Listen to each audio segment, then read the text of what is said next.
Sir, shall we start?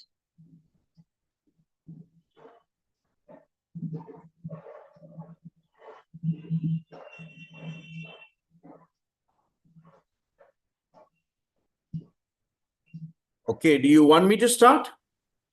Yes, sir. I will be starting with the session Okay. and will hand over the session to you.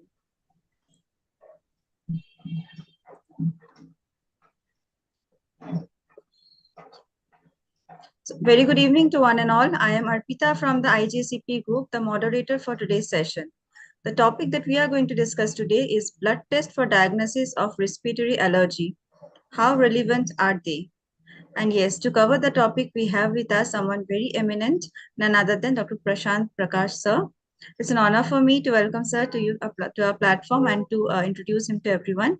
Sir has done MD in medicine, MD in chest medicine, MA/MS from India, FICP, FIACM. He is professor and head Department of Pulmonary and Critical Care Medicine at SN Medical College, Agra. So, sir, with this introduction now, I would request you to please start with our topic for today. Over to you, sir. Thank you for your very kind introduction. And as we all know that my topic is blood tests for diagnosis of respiratory allergy and how relevant are they? They are very frequently ordered and we need to have a perspective about exactly how important are they.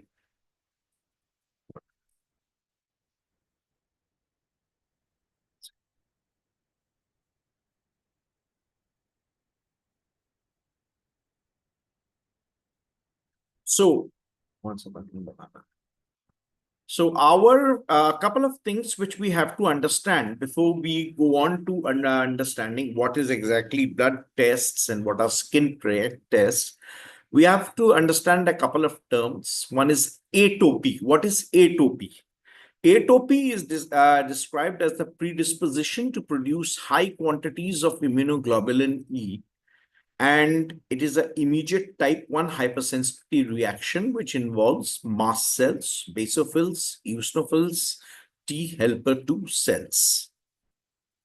What are allergens? Allergens are triggers of IgE-mediated type 1 allergic inflammation. Allergen, first of all, has to be a biological protein which can initiate IgE-mediated allergy. Non-protein products are not allergens, they are irritants.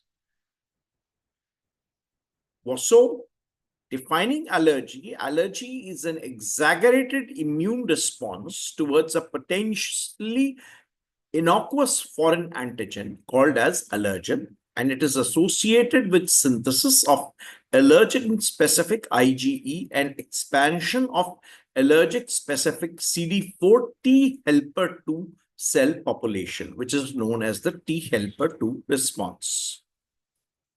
What are allergen sources? Well, first of all, you have to have a clinical suspicion of allergy. There are aeroallergens and there are food allergies. Food allergies are food. Aeroallergens can be further divided into seasonal allergies such as pollen and molds, and perennial allergens which remain around the year, which include house dust mite, molds, dander, insects.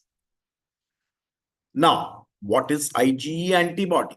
Which is the main thing which is involved in this. So it's an antibody isotope synthesized by plasma cells. Out of all the antibodies, it has the lowest abundance and serum half-life, which is just 2 to 3 days. But the catch point is that IgE remains stable for weeks when bound to its receptors on mast cells or basophils.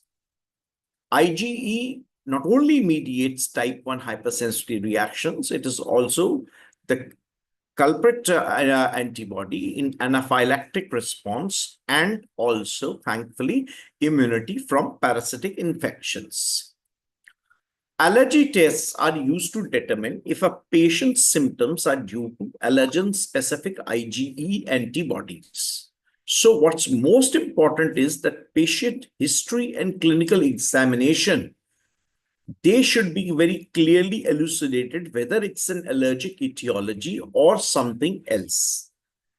The clinical suspicion of allergic sensitization is confirmed by demonstrating the presence of allergen-specific IgE antibodies in vivo, that is skin tests, or in vitro. So these are the in vivo tests for the diagnosis of allergic diseases: skin prick test, intradermal test, patch test, and then we have a host of allergen provocation tests, such as the nasal allergen provocation test, the bronchial allergen provocation test, the conjunctival allergen provocation test, and the food allergen provocation test. Now, what are the in vitro, which is popularly known as the blood test for respiratory allergy? They include serum immunoglobulin E assays.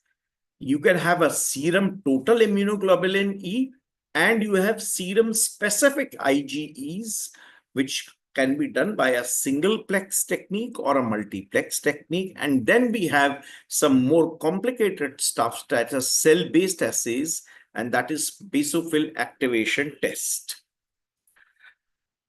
Then, so what is the approach to allergy testing? First of all, we must have a medical history and physical examination. Then, preferably, in vivo diagnostics tests, such as the prick test, intracutaneous test.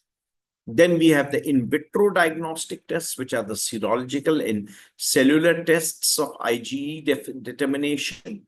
And finally, on the top of the pyramid, we have organ challenging or provocation test. Now, the prick or puncture tests are the preferred techniques for diagnosing IgE-mediated hypersensitivity. That is very clear. Indications for allergy diagnostic tests: mild, moderate, severe, intermittent allergic rhinitis, mild, moderate, severe, persistent allergic rhinitis, and controlled as well as partially controlled asthma. Now, where we do not do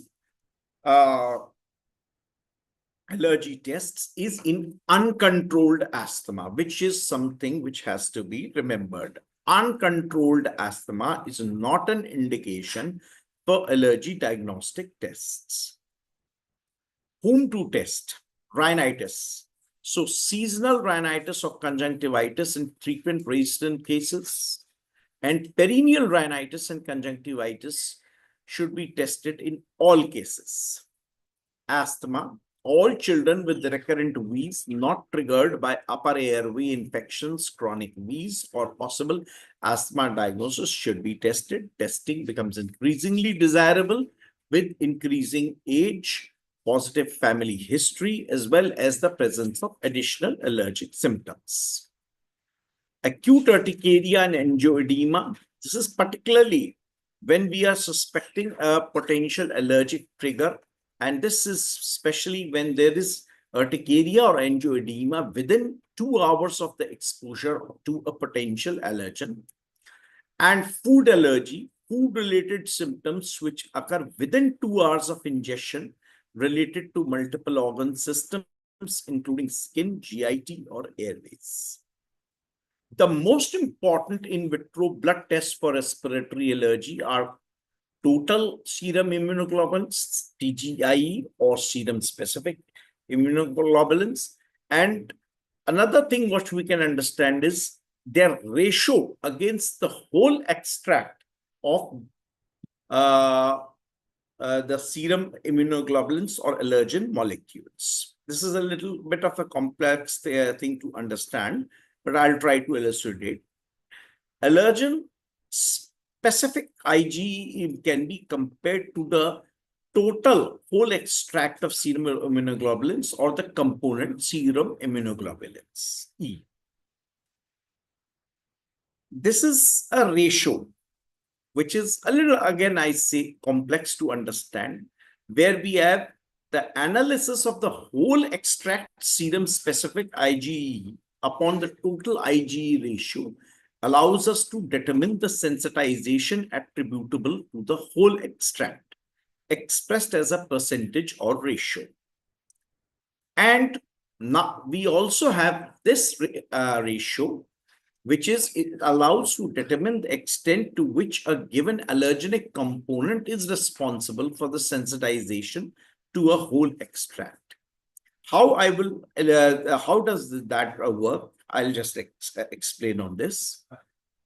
For diagnostic purposes, the relationship between total IgE and specific IgE is important, since the IgE's level's clinical relevance depends on its fractional relation to total IgE when determining the receptor occupancy rate of effector cells.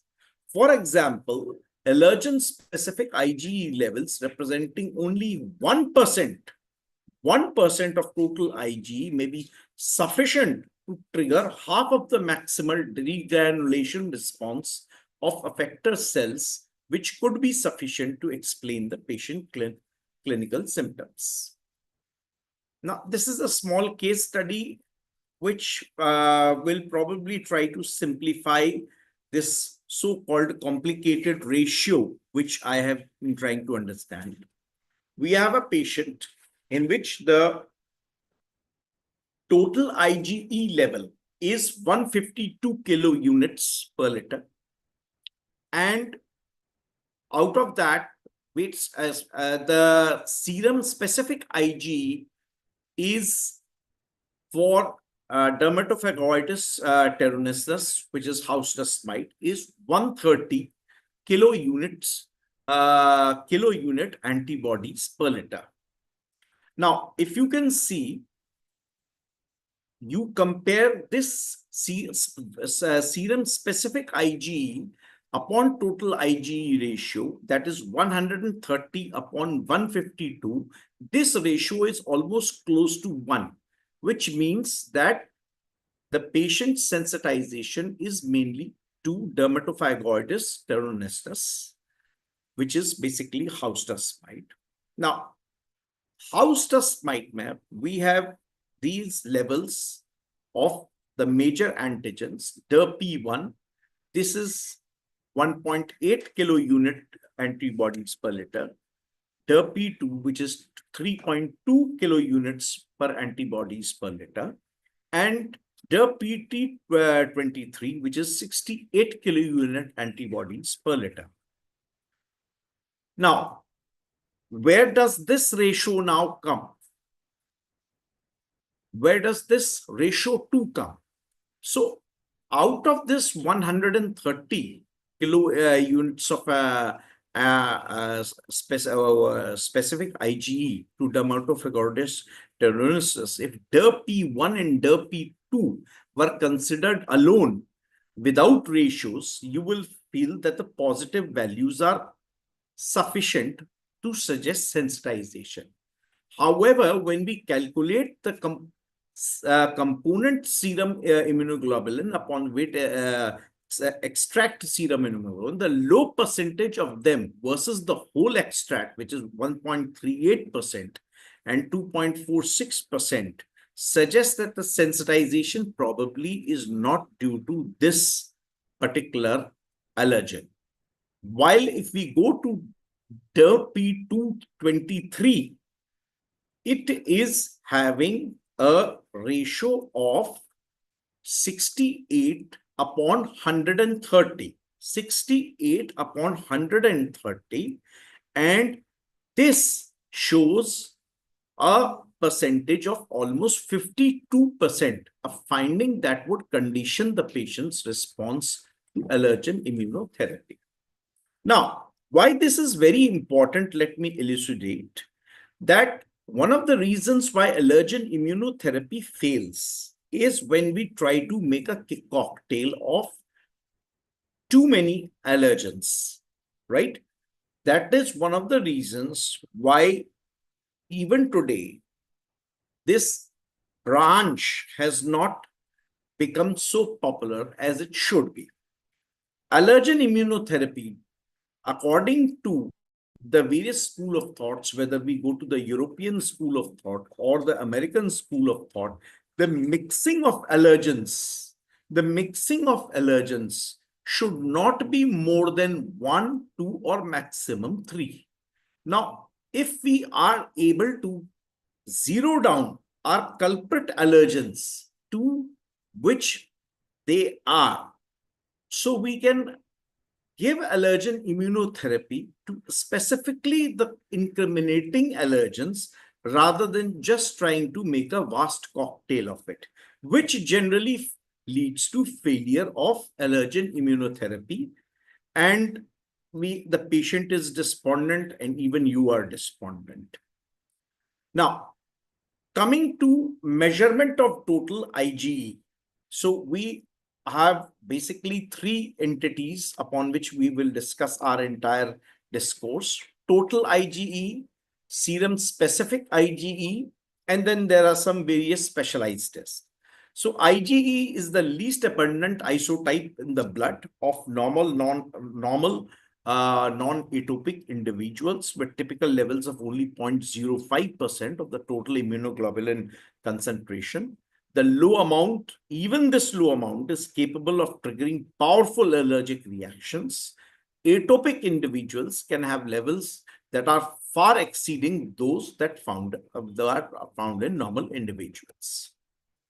IgE can specifically recognize allergens that are typically proteins, just like what we just recently discussed, DERP1, DERP2, DERP23. So similarly, there are allergens DERP1, there's the cat FLD1, or components of grass, wheat, tree pollens, and certain foods. The symptoms of allergy are the result of the release of inflammatory mediators from basophils and mast cells that have IgE antibodies bound to their high affinity receptors.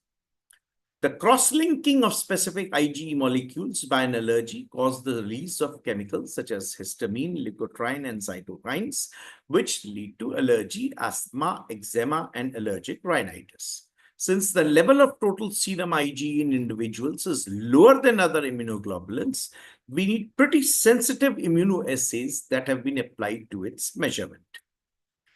Earlier, different immunoassays using specific antibodies for human IgE were used to measure but now we have automated platforms which have made the tests more accurate, reproducible, sensitive, and specific.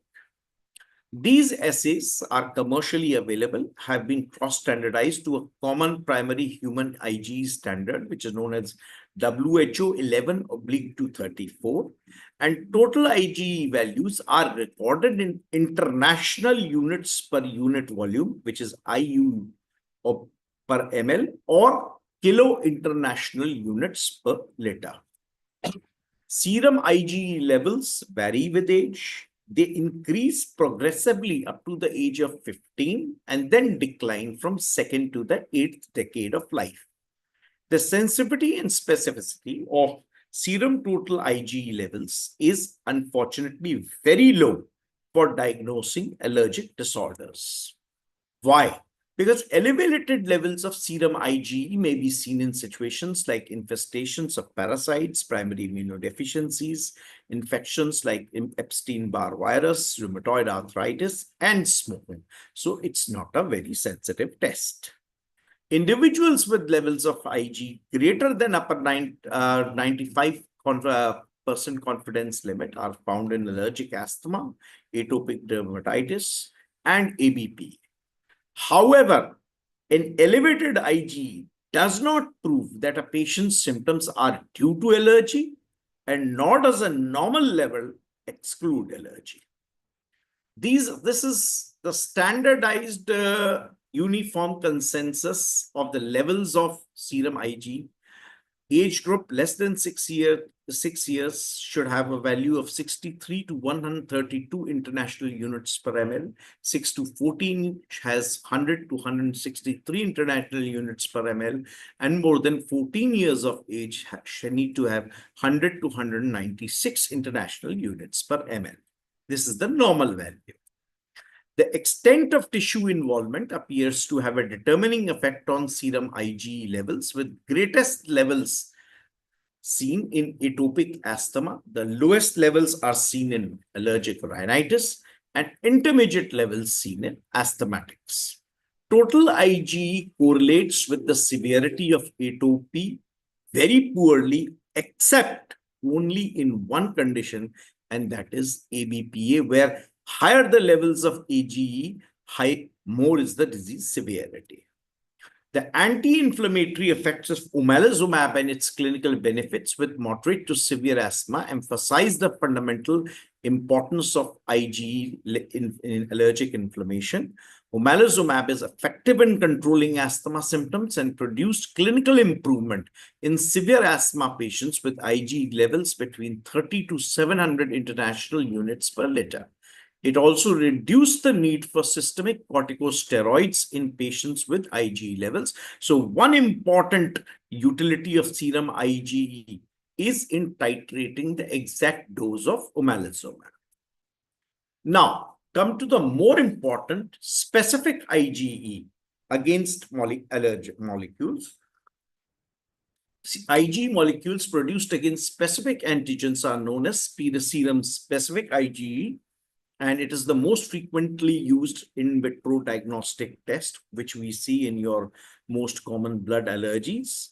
Classic sandwich technique based assays with minor variation are used to detect specific IgEs. Serum specific IgE levels can be measured by a single-plexed or multiplex strategy. The sensitivity of serum specific IgE is comparable to that of single skin prick test for respiratory allergy. And nowadays, we have qualitative, semi-quantitative, and or quantitative Ig immunoassays also available.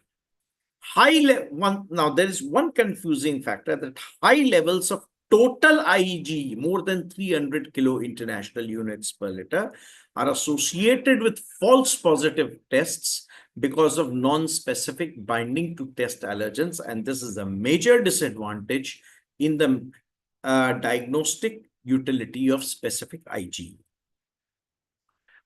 Specific IgE can be measured by single-plex technique and multiplex technique. Single-plex detects specific IgE against single allergen, as the name would suggest. It's done for a selected panel of allergens. But in certain situations, it is difficult to detect specific IgE by single-plexed technique. Why? For example, this can be the case in a polysensitized patient with SPT, results showing a large number of positive results and making a long list of allergens to be tested. There are a large number of single-plex diagnostic systems in the world. We have radioallergosorbent test, RAST, which is now totally obsolete, practically obsolete, let me put it this way. Phardia, we have Siemens, we have HiCort, and Euroimmune. Now, all these methods differ in some various technicalities. For example, gamma counter and photometer are used for reading results in RAST and Phardia, respectively. Nowadays, enzyme-conjugated anti-human Ig antibodies, ImmunoCAP, has replaced RAST, and this is the most popular test. Specific Ig in serum or plasma to many allergen extracts, about more than 650, and 105 individual molecular allergens can be measured by the fluorescence enzyme immunoassay, and newer technologies like ImmunoCAP gives more benefit in terms of sensitivity and efficiency. So it's ImmunoCAP in the single-plex technique, which we should go for. Multiplex assay, it simultaneously detects specific Ig against many different allergen components, more than 100. Immunoblot test, which is done on a nitrocellulose membrane coated with 20 selected allergens. Immunoblot testing has a high sensitivity and hence may serve as a quick and cost-effective screening. However, ImmunoCAP is recommended for more accurately determining the level of specific Ig for immunotherapy. So when we want to decide for immunotherapy, it is ImmunoCAP, which is a single-plex technique, which is better, which is supposed to be better. Now, the multiplex techniques are many. We have ISAC, immunosolid phase allergenic chip, which can measure up to 74 different allergenic proteins. Then this has been further upgraded that we have ISAC 112, where it can be measure up to 112 different single molecules for 51 different plant and animal allergens. And similarly, we have another technique, which is basically MEDOL, that is mechanism of the development of allergies, allergen chip which was developed within the MEDOL European project. It is based on 170 relevant allergens and is a newer microarray technology, right? And then we have Alex. Alex was developed by MacroArray DX in Vienna, Austria. Alex contains 282 reagents. So these are some of all the advanced multiplex techniques. In 2009, the Clinical Laboratory Standard Institute published guidelines for manufacture of allergy testing platforms. And in that document, it was suggested that manufacturers use a common unit, which is KUA oblique per liter, or kilo units of antibody per liter, which was using the calibration system linked to the World Health Organization IgE standard 75.5. So while we use for serum total IgE, we use KIU per liter. For serum specific IgE, we use kilo UA per liter. So that's a difference of calibration. However, because of the use of extracts containing different allergen compositions, the inter-assay variation is very significant, and that is a major drawback with in vitro testing. Thus, the results from one assay cannot necessarily be compared to the results from another system. Another pitfall in the measurement of allergen-specific Ig include the potential for false positives in patients with high total Ig, as I discussed previously in this lecture, likely caused by non-specific binding of the patient's Ig. And another important drawback is, in addition, the measurement of the serum concentration of allergic-specific Ig may not accurately reflect its biological relevance of the Ig associated with mast cells and basophils. This I will elaborate in a short time. Now, after that, the blood tests include one more test, which is more complicated, and that is the basophil activation test. We'll not go too much into the detail of this test. It's a flow cytometric based assay, and it can be helpful in the use of case of equivocal or negative results. Basically, we have two lineage basophil markers, which we use in this CD203C or CD63. Okay. So, at present, the best definition of a positive test result is based on the frequency of activated basophils following stimulation. This test, it is not so standardized as yet, and that is one limitation of it. Both IgE dependent as well as an IgE dependent and independent pathways are assessed by basophil activation test, and this is only the main benefit of basophil activation test. Now, what is very important and the crux of this debate is skin prick testing versus specific IgE testing. Well, the gold standard for allergy diagnosis remains the skin prick test. This is due to the fact that skin prick test gives information on two counts. Number one, the presence of specific Ig to the tested allergen, and the specific IgE is positioned on the mast cells and basophils in the configuration close to each other so as to bind with the allergen. Now, this information, this bound specific IgE is not obtainable by your blood tests or in vitro tests. This is exactly the figure which we have to see. So you see, you have these serum specific IgE tests. You have these free tests, freely circulating serum specific Ig, and you have these ones which are bound on mast cell.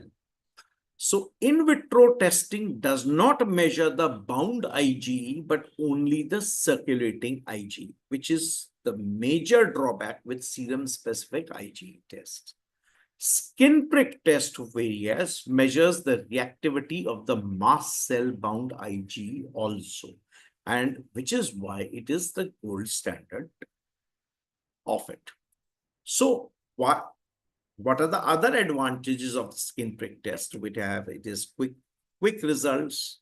It is recommended as a diagnostic first choice, so better sensitivity and specificity, no interference from high total Ig. Remember what I elaborated, that when this serum total Ig is more than 300 international units per liter, it is possible to give false positive serum specific Ig tests.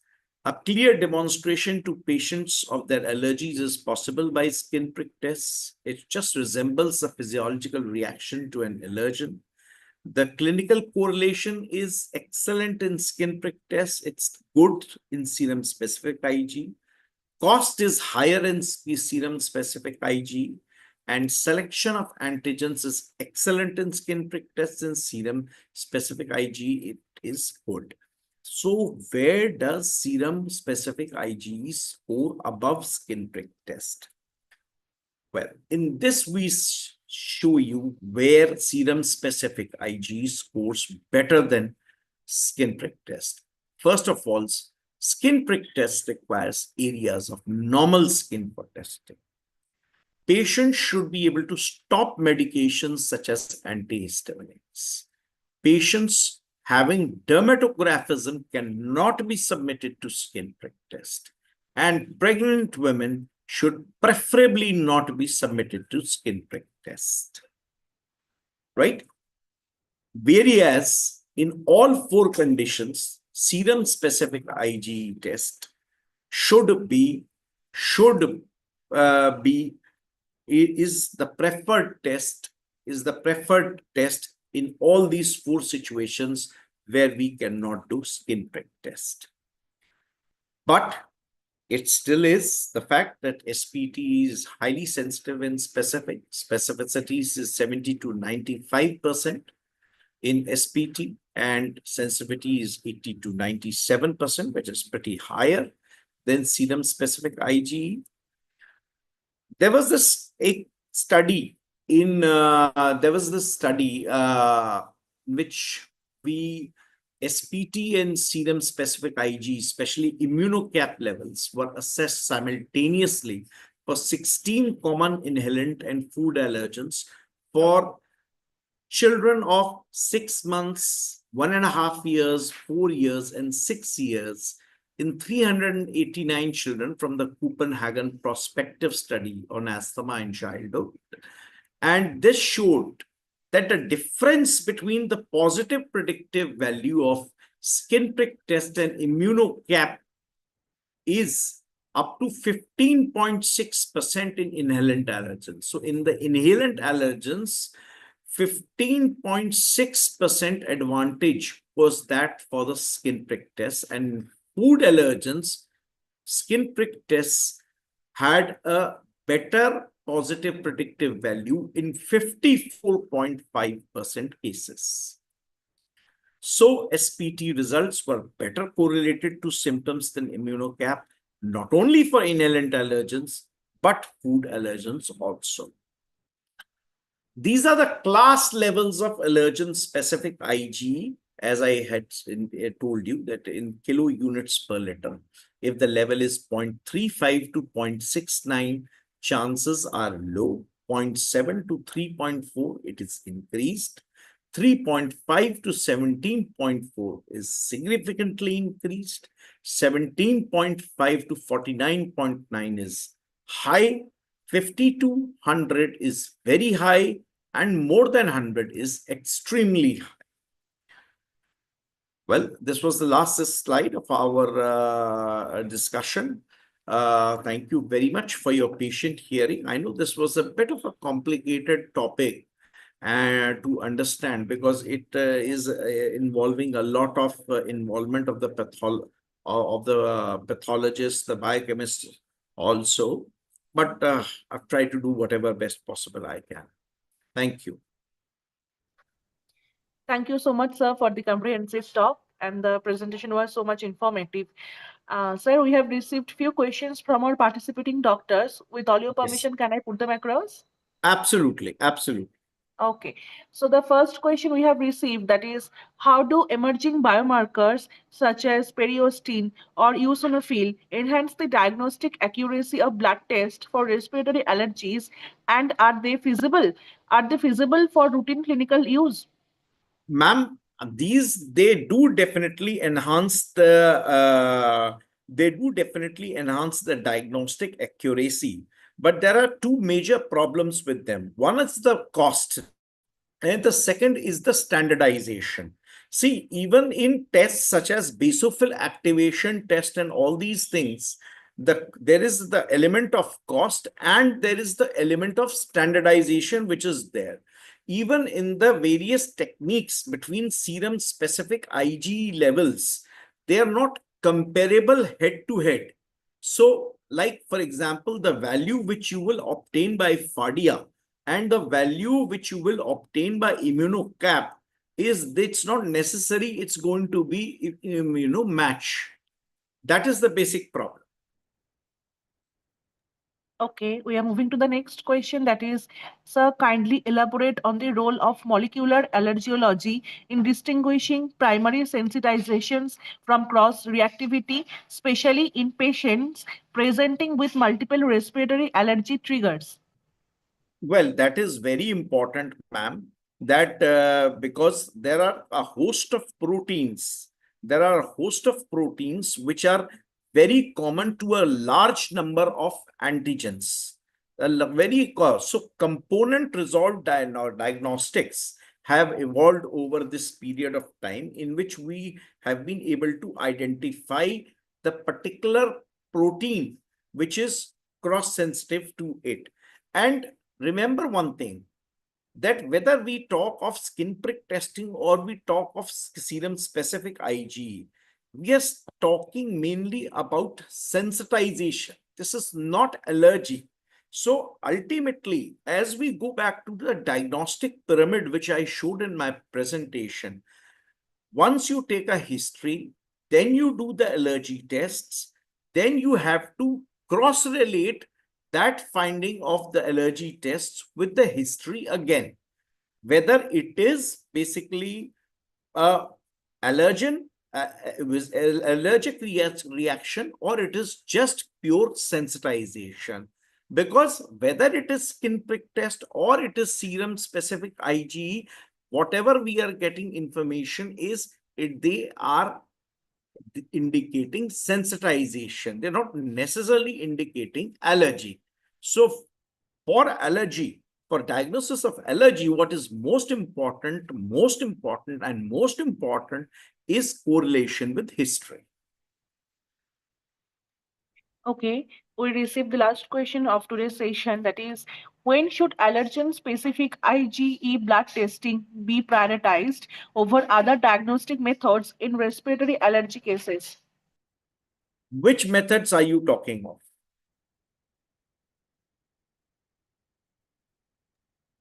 Sir, we have received this question only. So I'm Yes. requesting the doctor to specify the test, the Which, allergy. yes, exactly. Which tests are we referring of? If we are talking of skin prick tests, where the serum specific IgE should be prioritized in those four situations which I just showed to you, where you have basically any patient which is unhealthy skin, which any patient which is demonstrating dermatographism, where we have pregnant individuals, or we have basically patients in which we cannot stop antihistaminics beyond a certain extent. Well, in those situations, we have nothing but serum specific IgE levels to go on. And in other situations, of course, skin prick tests always maintain their superiority. Thank you so much, sir, for your expert opinion. And I would also like to thank all the participating doctors for your continuous participation at our platform. Thank you once again, sir, for your time and for your attention. So, with all your permission, can we just close the live now? Right. Thank you, ma'am. Thank you very much. Thank you so much, sir. Thank you.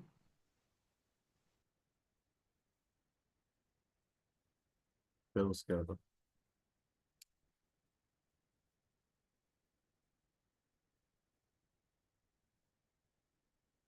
ये root pen